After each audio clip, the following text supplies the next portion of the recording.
Hello everyone, welcome to my channel, and in this video we'll learn about shared mailbox.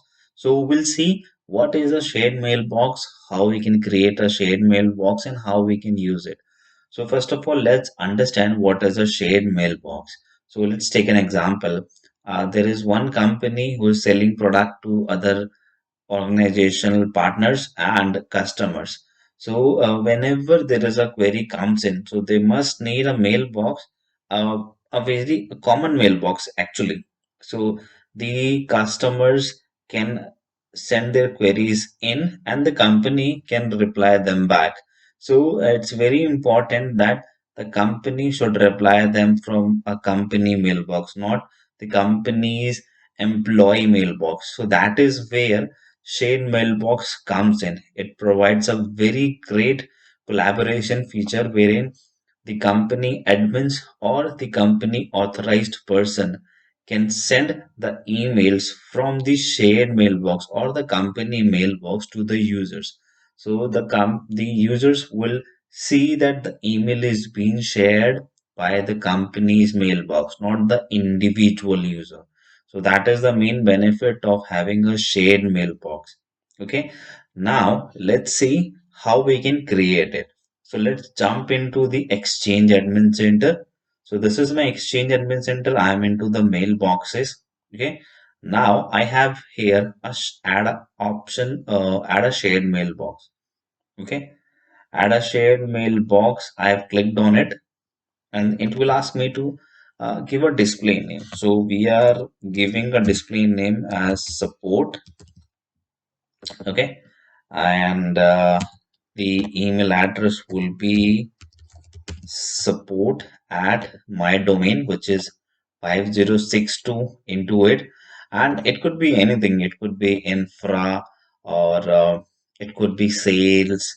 It could be IT support, or it could be any email address you want. Once you are satisfied with the details, just click on create. Okay. So it will take a moment to create. Okay, let's wait for a moment. Okay, so the details has been saved. It says shared mailbox created successfully. Okay, you can close it you like. And one more thing, when you create a shared mailbox, it also create a user in active users. So let's go to Microsoft 365 Admin Center. Let's open this users. Okay, and then let's go to active users. So let's if we go to active users, let's search for that user. It was support. Okay, I hit enter. Now you could see that there is one user created, which is support at 5062.onmicrosoft.com. This is the username, but this user is unlicensed. So this means that shared mailbox gives you the flexibility of using 50 gigabytes of storage or else 50 GB of storage that you can use. Okay, and once 50 GB is utilized, then you need to assign license to this support mailbox, and assigning license is pretty much easy. Okay, you can open this and you can go to licenses and applications. Okay, and then you can assign the license, and like I said, in exchange you get 50 GB of storage. And how you can verify it, if I go to mailbox, okay, it should be here. Let me show you that. Okay, let's go to general. It should be in the general. Okay, here you can see that it has 50 GB available storage.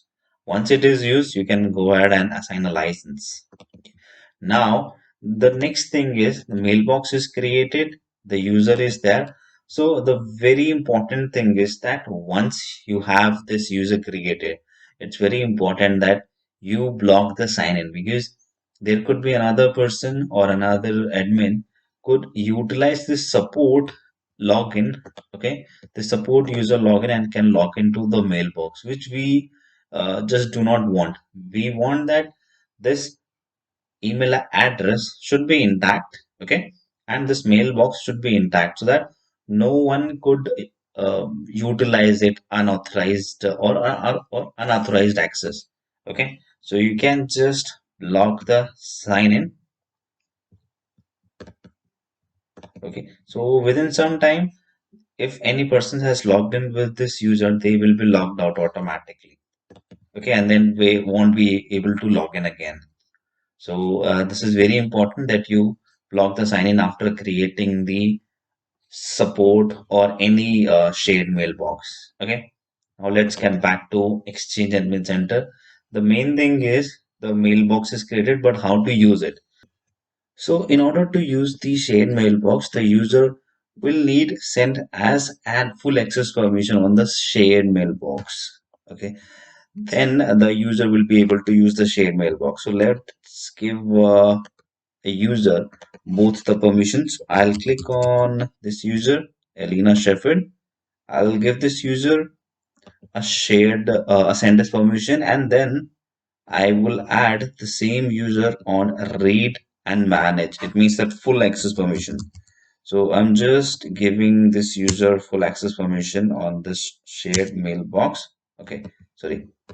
Elena, all right, selected. It's saved, confirm, and the user is successfully added.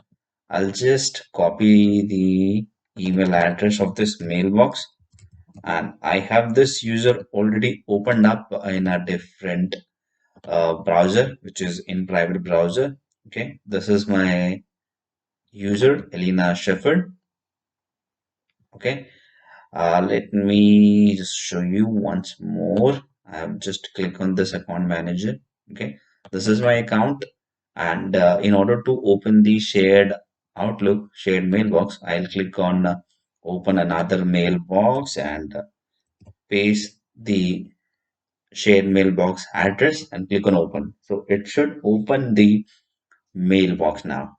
Okay, so you can see that the shared mailbox in open up, and you can see the email address is showing support at 5062.onmicrosoft.com. And if I drop an email to this account, so I'll go to my main account. Okay, I'll just quickly open the Outlook and let me drop an email to support, and this user will be able to see that. So I'll just click on new email. Okay,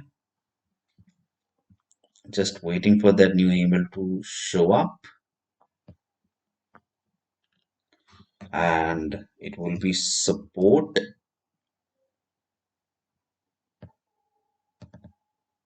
and in the text body, okay, it's not pasted yet. Let me go ahead and paste it once again.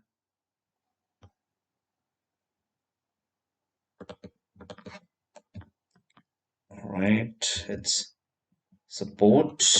Okay, and test. I click on send. So now this user, Elena Shepherd, should be able to see that email which is sent to this support.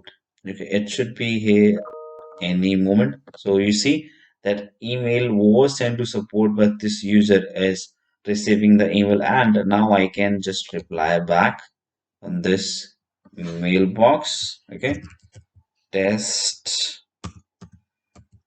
successful. All right, and send. So now let's see what happens or how does it look like on my main admin account. Okay.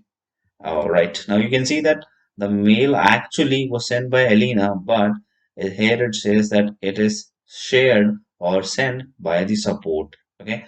So this is the main benefit of having a create a shared mailbox, that the user should not be able to see that who has sent the email, whether it's an individual or it's a support mailbox. Okay, so that conclude the video. I hope you like the video, and if you do, then please subscribe to my channel. And like I always say, If you have any queries, so leave your queries in the comment and I'll try my best to answer them. Okay. So see you in the next video. Till then, happy learning and goodbye.